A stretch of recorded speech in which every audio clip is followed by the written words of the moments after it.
The Cuyuna mountain bike trails got $600,000 from the state government to expand their trails.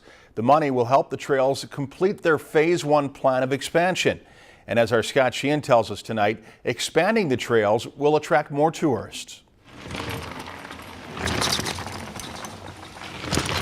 The $600,000 will allow the Cuyuna mountain bike crew to add another 10 miles of trails and will make the system safer and all one way. And that allows for people not to have the opportunity of finding another person coming at them on a two-way trail. And as we have a high number of cyclists that come here every year, and it's growing every year as we go, we want people to be safe. That's our first concern.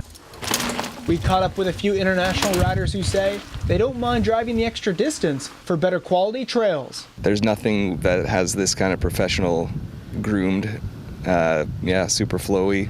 So even though the ratings on these is probably higher, they're much easier to ride, much more enjoyable, As these trails continue to expand, so does the excitement for the region.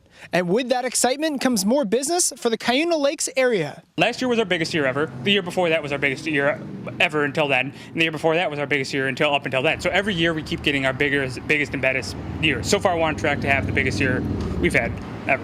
So biggest June so far. When we went into our hotel to check in, people ask us what we're here for. Oh, we're here to ride the Cuyuna trails, and people are really enthusiastic about us riding our bikes here. So we appreciate that. It's a good thing to know that we're welcomed to come ride these trails. The mountain bike crew hopes to get more funding to be able to complete their project through phase 3, which would add more technical trails for more experienced riders. In the Cuyuna Lakes area, Scott Sheehan, Lakeland News. And the Cuyuna Lakes mountain bike crew opened a new rally point last fall, which they say is already getting a lot of use.